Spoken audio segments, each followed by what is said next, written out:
chemin, la vérité, donne-nous la vie. Tu es la lumière de nos yeux, conduis-nous en paix.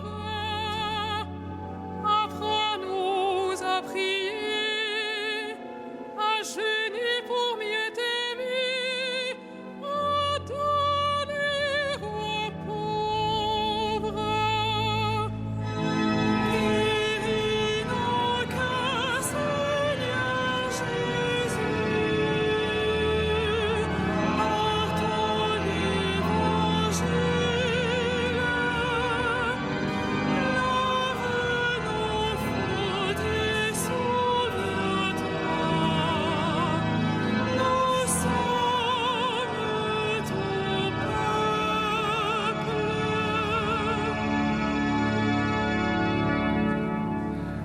Au nom du Père et du Fils et du Saint-Esprit, la paix soit avec vous.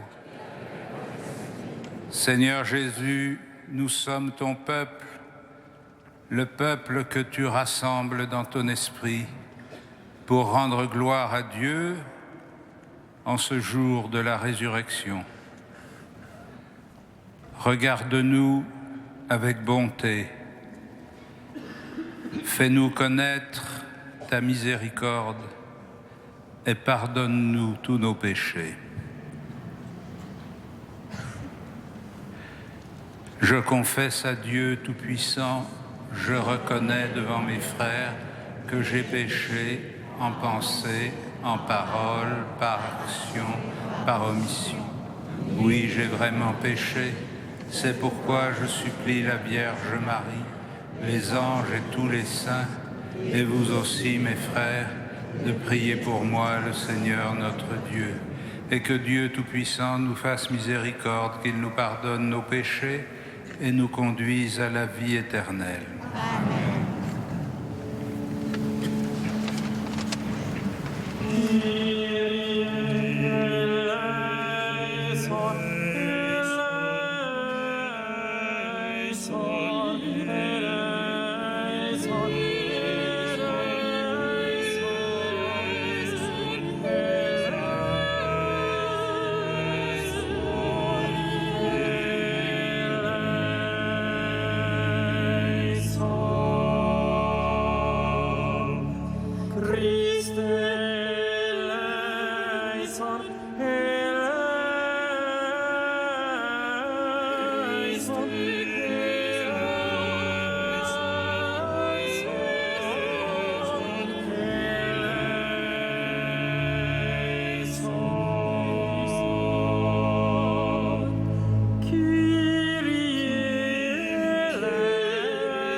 Prions le Seigneur. Seigneur, tu es la source de toute bonté et toute miséricorde vient de toi. Tu nous as dit comment guérir du péché par le jeûne, la prière et le partage. Écoute l'aveu de notre faiblesse. Nous avons conscience de nos fautes. Patiemment, relève-nous avec amour. Par Jésus-Christ, ton Fils, notre Seigneur et notre Dieu, qui vit et règne avec toi dans l'unité du Saint-Esprit maintenant et pour les siècles des siècles.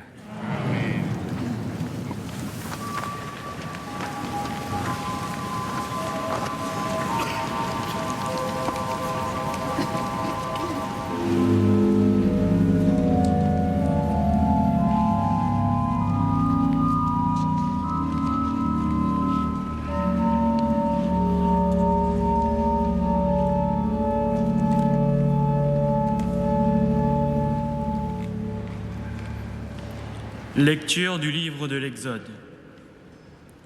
En ces jours-là, Moïse était berger du troupeau de son beau-père, Jéthro, prêtre de Madian. Il mena le troupeau au-delà du désert et parvint à la montagne de Dieu, à l'Horeb. L'ange du Seigneur lui apparut dans la flamme d'un buisson en feu. Moïse regarda. Le buisson brûlait sans se consumer. Moïse se dit alors: je vais faire un détour pour voir cette chose extraordinaire. Pourquoi le buisson ne se consume-t-il pas? Le Seigneur vit qu'il avait fait un détour pour voir, et Dieu l'appela du milieu du buisson. Moïse, Moïse. Il dit: me voici. Dieu dit alors: n'approche pas d'ici. Retire les sandales de tes pieds, car le lieu où tu te tiens est une terre sainte. Et il déclara: je suis le Dieu de ton père, le Dieu d'Abraham, le Dieu d'Isaac, le Dieu de Jacob. Moïse se voila le visage, car il craignait de porter son regard sur Dieu. Le Seigneur dit: j'ai vu, oui, j'ai vu la misère de mon peuple qui est en Égypte, et j'ai entendu ses cris sous les coups des surveillants. Oui, je connais ses souffrances. Je suis descendu pour le délivrer de la main des Égyptiens et le faire monter de ce pays vers un beau et vaste pays, vers un pays ruisselant de lait et de miel. Maintenant donc, va, je t'envoie chez Pharaon. Tu feras sortir d'Égypte mon peuple, les fils d'Israël. Moïse répondit à Dieu: j'irai donc trouver les fils d'Israël et je leur dirai: le Dieu de vos pères m'a envoyé vers vous. Ils vont me demander quel est son nom. Que leur répondrai-je? Dieu dit à Moïse: je suis qui je suis. Tu parleras ainsi aux fils d'Israël.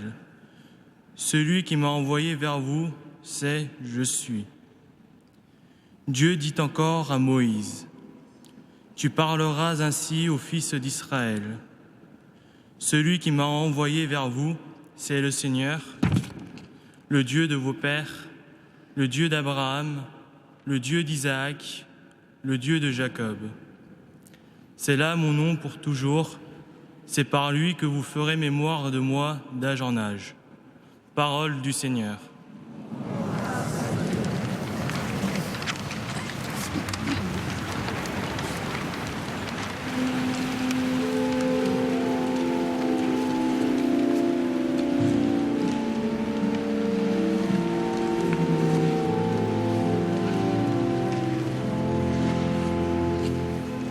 Le Seigneur est tendresse et pitié.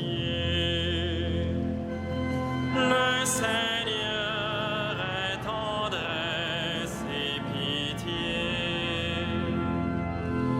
Bénis le Seigneur, ô mon âme, bénis son nom très saint, tout mon être.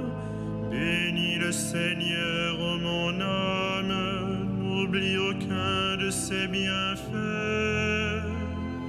Le Seigneur est tendresse et pitié. Car il pardonne toutes tes offenses et te guérit de toute maladie. Il réclame ta vie à la tombe et te couronne d'amour et de tendresse.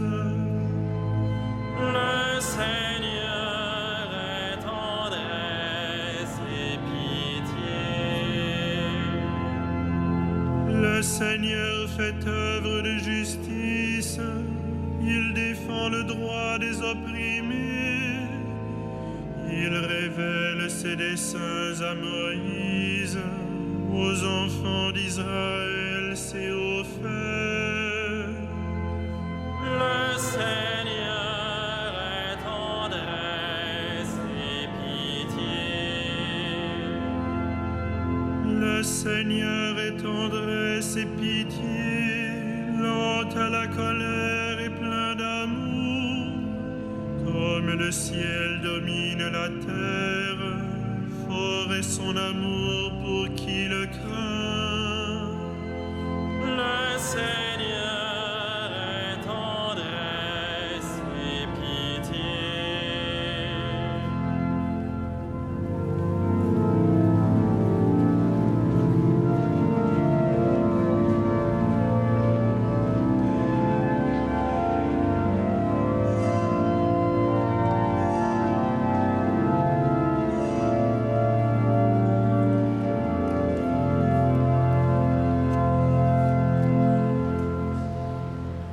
Lecture de la première lettre de saint Paul apôtre aux Corinthiens.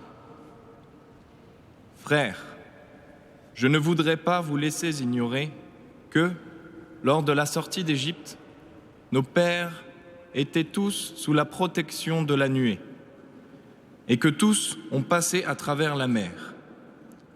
Tous, ils ont été unis à Moïse par un baptême dans la nuée et dans la mer. Tous, ils ont mangé la même nourriture spirituelle. Tous, ils ont bu la même boisson spirituelle, car ils buvaient à un rocher spirituel qui les suivait, et ce rocher, c'était le Christ. Cependant, la plupart n'ont pas su plaire à Dieu. Leurs ossements, en effet, jonchèrent le désert. Ces événements devaient nous servir d'exemple pour nous empêcher de désirer ce qui est mal, comme l'ont fait ces gens-là. Cessez de récriminer, comme l'ont fait certains d'entre eux. Ils ont été exterminés. Ce qui leur est arrivé devait servir d'exemple, et l'Écriture l'a raconté pour nous avertir. Nous, qui nous trouvons à la fin des temps, ainsi donc, celui qui se croit solide, qu'il fasse attention à ne pas tomber. Parole du Seigneur.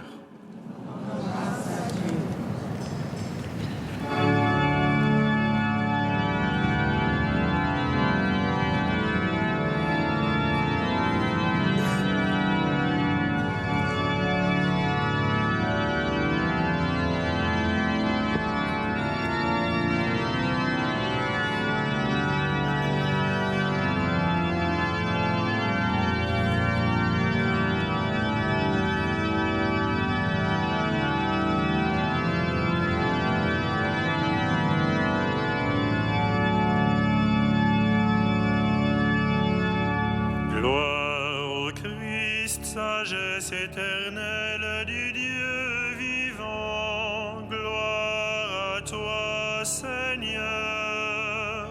Gloire au Christ, sagesse éternelle du Dieu vivant, gloire à toi, Seigneur.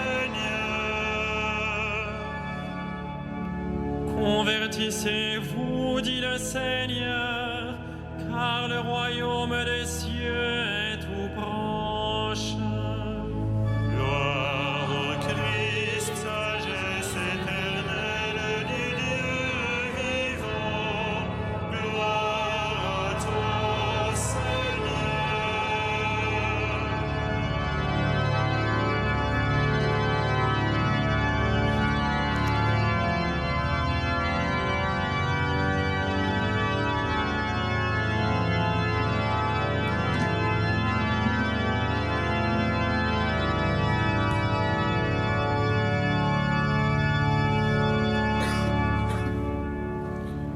Le Seigneur soit avec vous.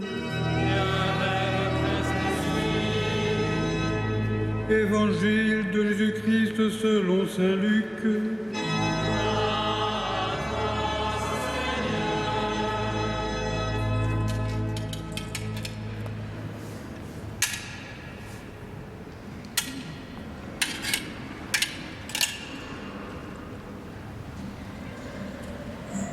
Un jour, des gens rapportèrent à Jésus l'affaire des Galiléens que Pilate avait fait massacrer, mêlant leur sang à celui des sacrifices qu'ils offraient. Jésus leur répondit : « Pensez-vous que ces Galiléens était de plus grands pécheurs que tous les autres Galiléens pour avoir subi un tel sort? Eh bien, je vous dis, pas du tout. Mais si vous ne vous convertissez pas, vous périrez tous de même. Et ces 18 personnes tuées par la chute de la tour de Siloé, pensez-vous qu'elles étaient plus coupables que tous les autres habitants de Jérusalem? Eh bien, je vous dis, pas du tout. Mais si vous ne vous convertissez pas, vous périrez tous de même. Jésus disait encore cette parabole. Quelqu'un avait un figuier planté dans sa vigne. Il vint chercher du fruit sur ce figuier et n'en trouva pas. Il dit alors à son vigneron, « Voilà 3 ans que je viens chercher du fruit sur ce figuier et je n'en trouve pas. Coupe-le. À quoi bon le laisser épuiser le sol ?» Mais le vigneron lui répondit, « Maître, laisse-le encore cette année, le temps que je bêche autour pour y mettre du fumier. Peut-être donnera-t-il du fruit à l'avenir. Sinon, tu le couperas. »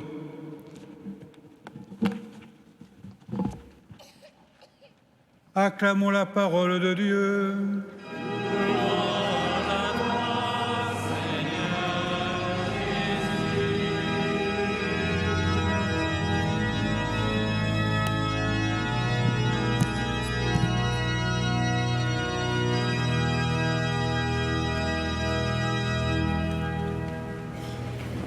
Frères et sœurs, la liturgie des dimanches de Carême rythme semaine après semaine notre marche vers Pâques en projetant une lumière particulière sur tel ou tel aspect de notre vie chrétienne. Le premier dimanche nous a invités à contempler le Christ dans les tentations au désert et à déchiffrer dans ce récit un aspect qui est constitutif de notre propre existence, qui est de combattre contre la tentation. Le deuxième dimanche, en nous donnant à méditer sur la transfiguration, nous proposait une vision prophétique de la résurrection, capable de soutenir notre effort jour après jour, comme l'événement de la transfiguration lui-même devait aider les disciples à affronter les événements de Jérusalem. Aujourd'hui, le projecteur est fixé sur notre conversion et il s'allume pour éclairer notre conversion en reprenant des événements historiques sur lesquels le Christ porte une interprétation. Apparemment, des événements tout à fait banals. Une répression sanglante qui met à mort un certain nombre de Galiléens, un accident urbanistique d'une tour qui s'écroule et qui fait des victimes. J'allais dire que malheureusement, ces événements sont le pain quotidien de l'humanité. Chaque jour dans le monde, des hommes et des femmes meurent victimes de la violence. Chaque jour, des hommes et des femmes meurent victimes d'accidents imprévisibles et imparables. Ce ne sont donc pas les événements en eux-mêmes qui sont significatifs, mais le regard que l'on porte sur eux. Et l'on entend à travers les 2 sentences que le Christ propose à la suite de ces événements, comment remonte, j'allais dire d'une façon permanente et incontrôlée, la conviction qu'on n'arrive jamais à critiquer complètement et à éradiquer totalement, que les victimes ne sont jamais tout à fait innocentes. Est-ce que vous croyez que ces Galiléens étaient de plus grands pécheurs?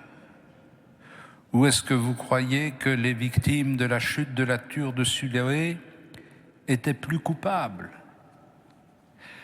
Comme si le fait de prêter une culpabilité aux victimes apportait une sorte de consolation sadique. Finalement, quelque part, la mort qui a frappé n'a pas frappé aveuglément. Et nous savons que tout au long de l'Évangile, nous retrouvons le même relent qui associe la souffrance à la culpabilité et qui veut faire des victimes des coupables peut-être méconnus, mais en tout cas sanctionnés par le mal qui leur arrive.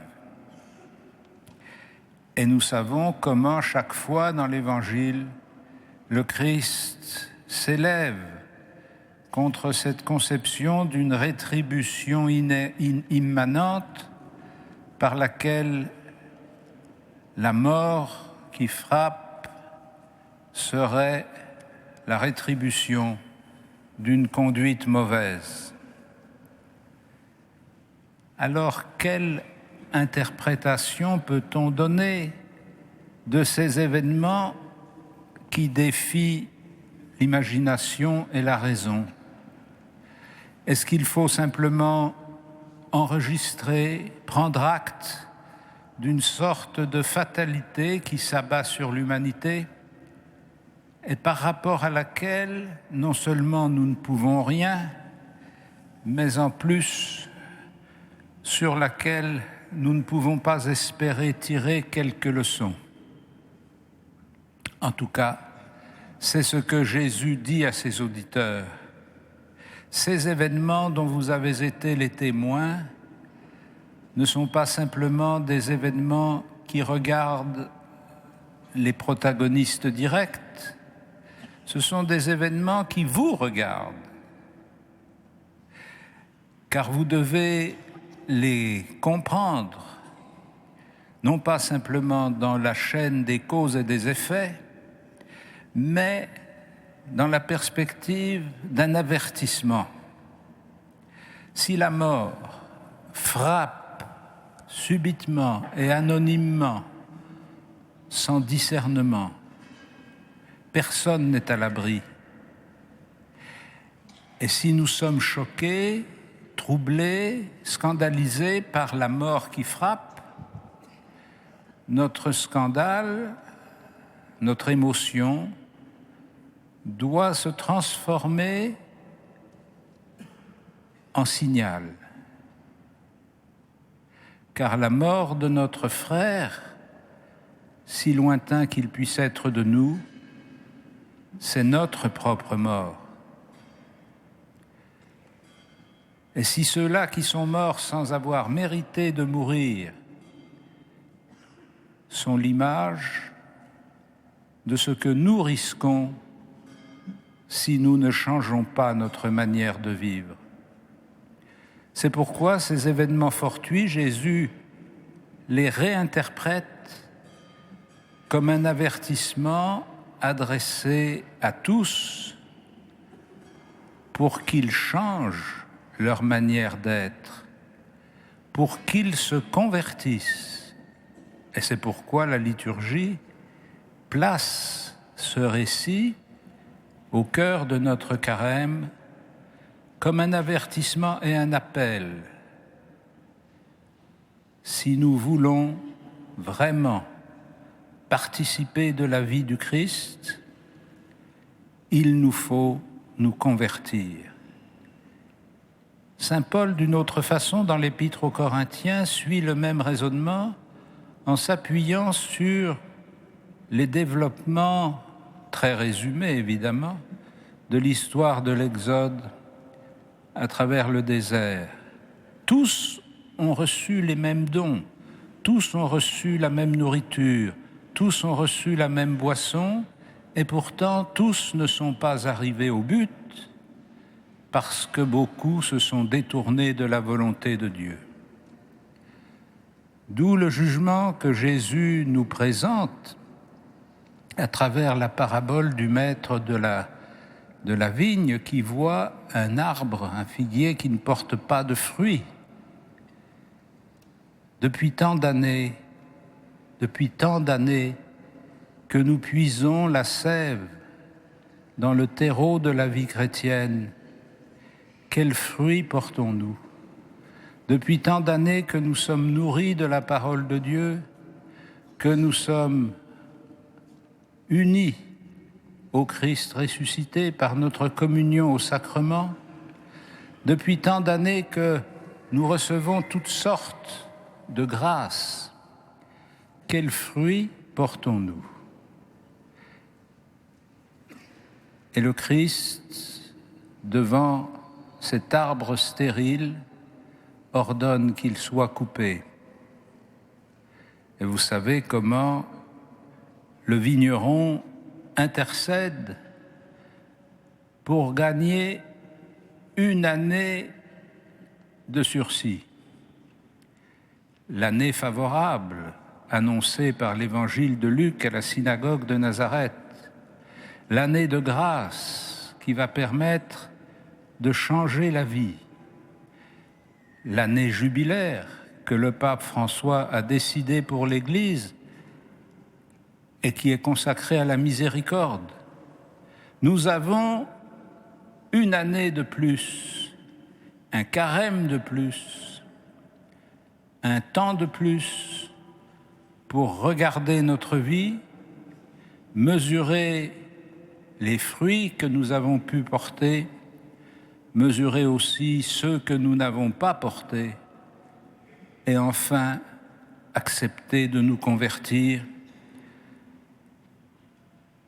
pour ne pas subir le sort de ce figuier stérile dont le massacre des Galiléens et l'accident de la tour de Siloé n'étaient qu'une illustration dans le registre des faits divers, mais qui nous est adressée à travers tous les faits divers que nous connaissons et qui sont pour nous aussi des avertissements qu'il faut vivre autrement pour ne pas succomber. Amen.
Credo in unum Deum, Patrem omnipotentem, factorem celi et terrae, visibilium omnium et invisibilium.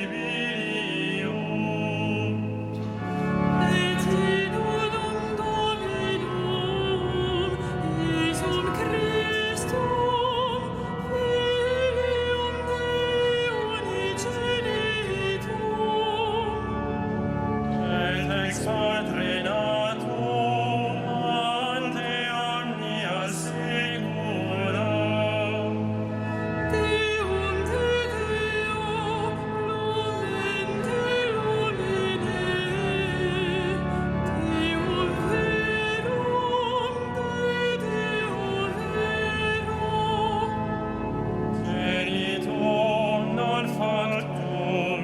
consubstantialem Patri, verquem omnia facta sunt. Qui propter nos homines, et propter nostram salutem, descendit de celis.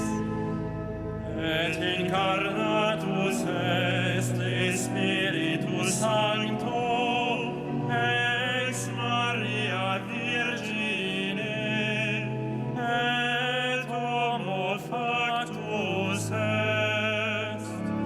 Crucifixus essiam pro nobis, sub Pontio Pilato, passus et sepultus est. Et resurrexit tertia die secundum Scripturas, Et ascendit in caelum, sedet ad dexteram Patris. et iterum venturus est cum gloria, iudicare vivos et mortuos, cuius regni non erit finis. Et in Spiritum Sanctum Dominum, et vivificantem, qui ex Patre Filioque procedit, Qui cum Patre et Filio simul adoratur et cum glorificatur, qui locutus est per prophetas. et unam sanctam Catholicam et apostolicam ecclesiam, Confiteor unum baptisma in remissionem peccatorum, et expecto resurrectionem mortuorum, et vitam venturi seculi.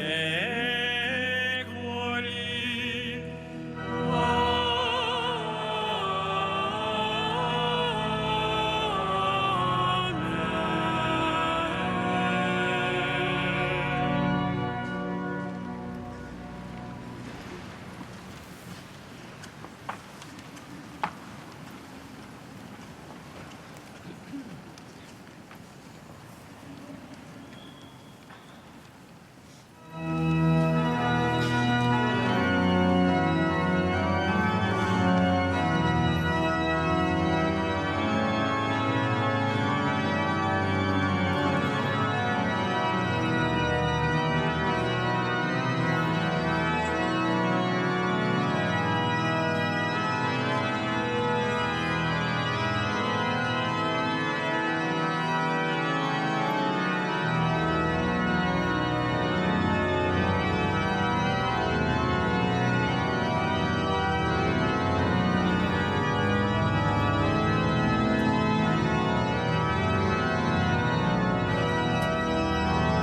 Prions ensemble au moment d'offrir le sacrifice de toute l'Église. Seigneur, que cette Eucharistie nous obtienne, à nous qui implorons ton pardon, la grâce de savoir pardonner à nos frères par Jésus le Christ, notre Seigneur. Le Seigneur soit avec vous. Et avec votre esprit. Élevons notre cœur. Nous le tournons vers le Seigneur. Rendons grâce au Seigneur notre Dieu. Cela est juste et bon. Vraiment, il est juste et bon de te rendre gloire, de t'offrir notre action de grâce, toujours et en tout lieu. À toi, Père très saint, Dieu éternel et tout-puissant, tu offres à tes enfants ce temps de grâce pour qu'ils retrouvent la pureté du cœur.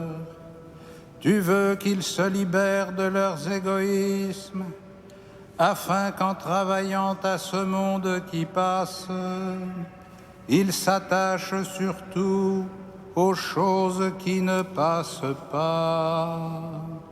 C'est pourquoi, avec les anges et tous les saints, nous chantons et nous proclamons.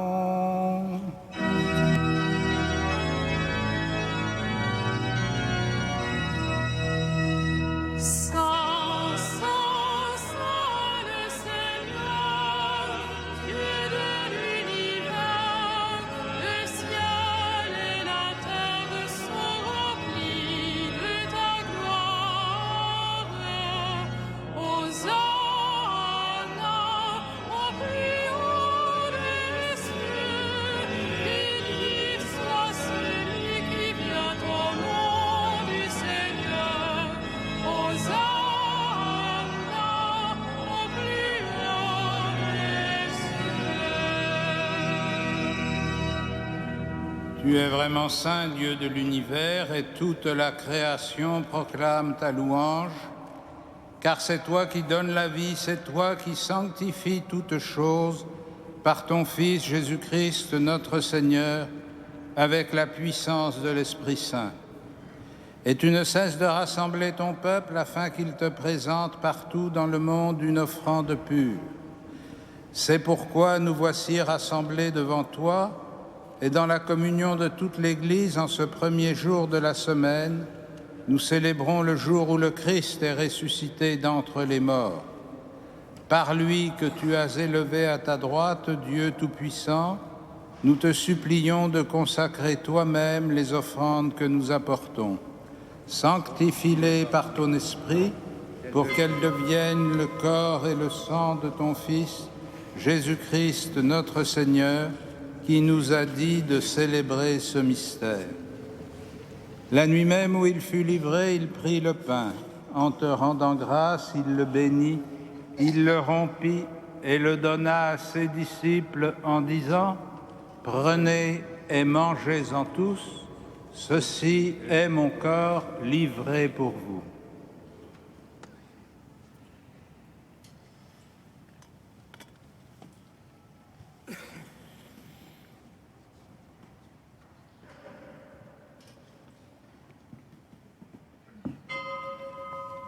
De même, à la fin du repas, il prit la coupe. En te rendant grâce, il la bénit et la donna à ses disciples en disant : « Prenez et buvez-en tous, car ceci est la coupe de mon sang, le sang de l'alliance nouvelle et éternelle, qui sera versé pour vous et pour la multitude en rémission des péchés. Vous ferez cela en mémoire de moi. »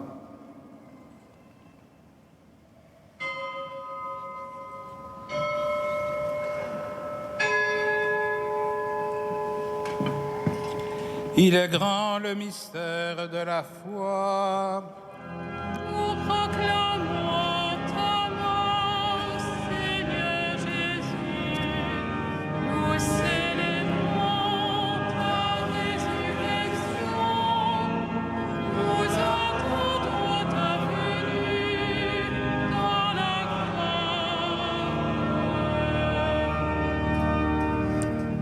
en faisant mémoire de ton Fils, de sa passion qui nous sauve, de sa glorieuse résurrection et de son ascension dans le ciel, alors que nous attendons son dernier avènement, nous présentons cette offrande vivante et sainte pour te rendre grâce.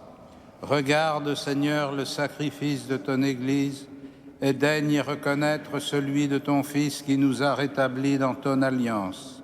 Quand nous serons nourris de son corps et de son sang et remplis de l'Esprit Saint, accorde-nous d'être un seul corps et un seul esprit dans le Christ, et que l'Esprit Saint fasse de nous une éternelle offrande à ta gloire, pour que nous obtenions un jour les biens du monde à venir, auprès de la Vierge Marie, la bienheureuse Mère de Dieu, de Saint Joseph, son époux, avec les apôtres, les martyrs, Saint Denis et tous les saints qui ne cessent d'intercéder pour nous. Et maintenant, nous te supplions, Seigneur, par le sacrifice qui nous réconcilie avec toi, étends au monde entier le salut et la paix.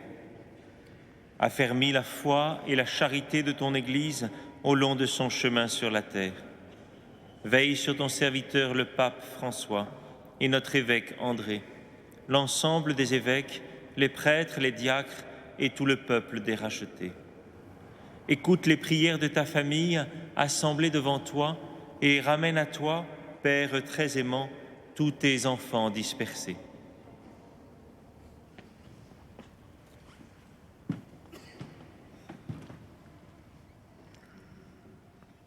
Pour nos frères défunts, pour les hommes qui ont quitté ce monde et dont tu connais la droiture, nous te prions.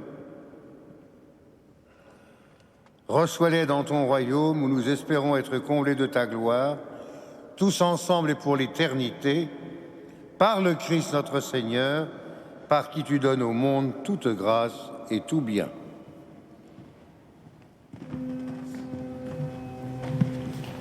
Par lui, avec lui et en lui.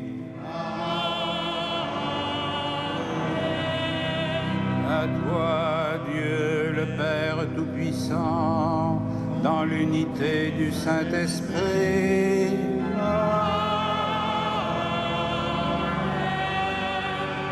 Tout honneur et toute gloire pour les siècles des siècles.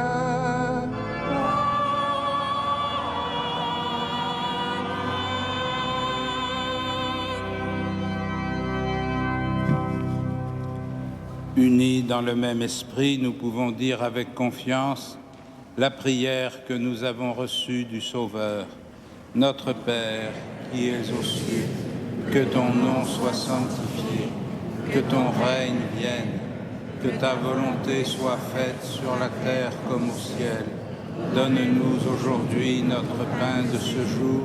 Pardonne-nous nos offenses, comme nous pardonnons aussi à ceux qui nous ont offensés, et ne nous soumets pas à la tentation, mais délivre-nous du mal. Délivre-nous de tout mal, Seigneur, et donne la paix à notre temps.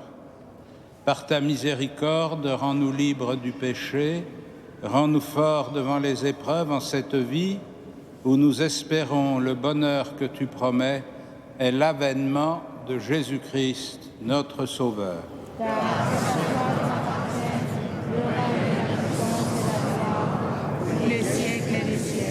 Seigneur Jésus-Christ, tu as dit à tes apôtres, je vous laisse la paix, je vous donne ma paix. Ne regarde pas nos péchés, mais la foi de ton Église. Pour que ta volonté s'accomplisse, donne-lui toujours cette paix et conduis-la vers l'unité parfaite, toi qui règnes pour les siècles des siècles. Et que la paix du Seigneur soit toujours avec vous. Et avec votre esprit. Frères et sœurs de la charité du Christ, donnez-vous la paix.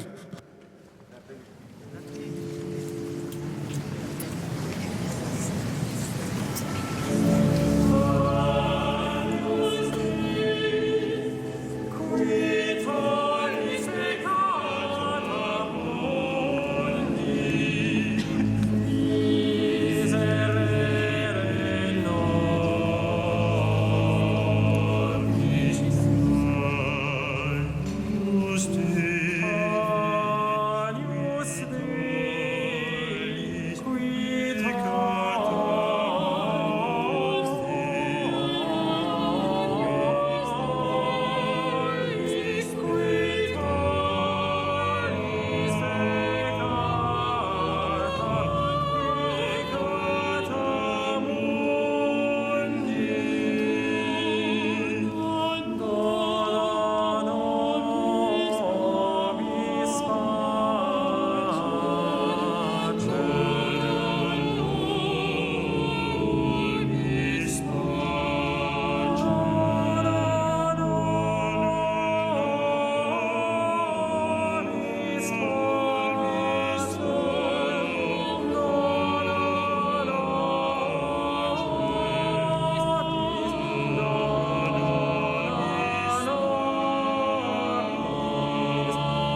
Heureux les invités au festin des noces de l'agneau.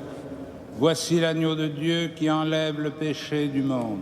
Seigneur, je ne suis pas digne de te recevoir, mais dis seulement une parole et je serai guéri.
Frères et sœurs bien-aimés, quelques informations pour ce carême que nous vivons.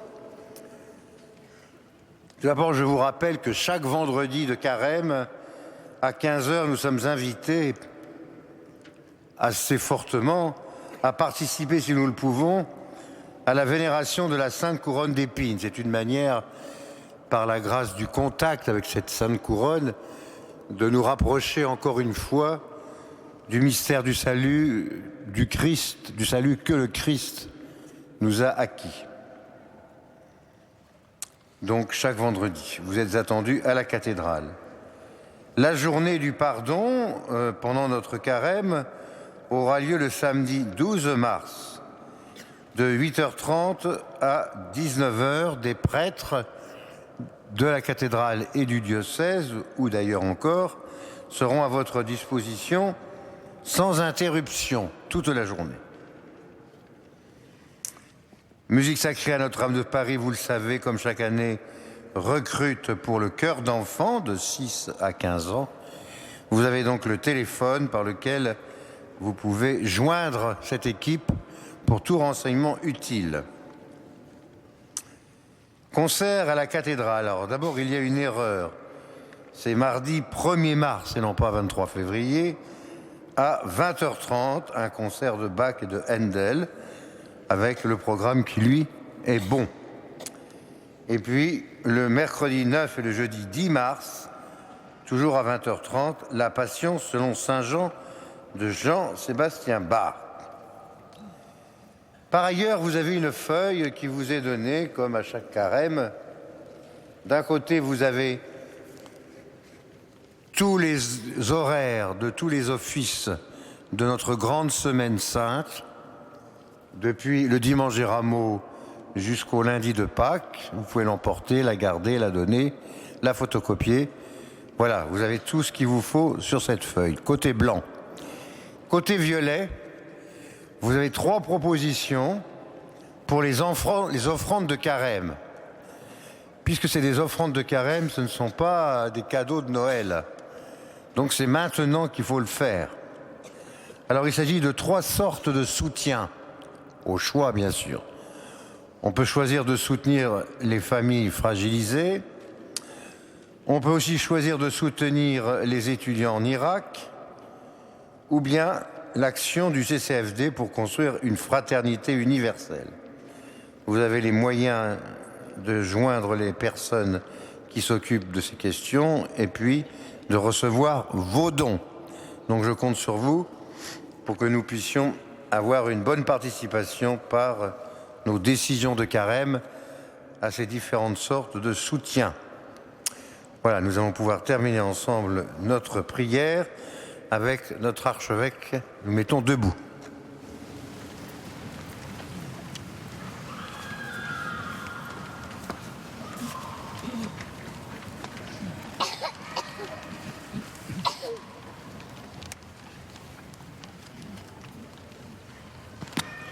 Seigneur, nous avons reçu de toi un avant-goût du ciel en mangeant dès ici-bas le pain du royaume, et nous te supplions encore, fais-nous manifester par toute notre vie ce que le sacrement vient d'accomplir en nous, par Jésus le Christ, notre Seigneur. Amen.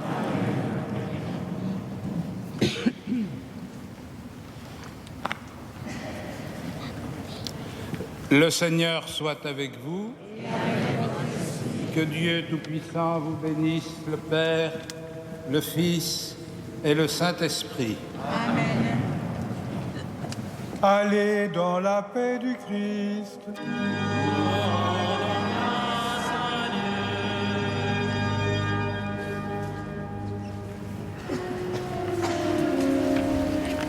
Ave Regina Caelorum.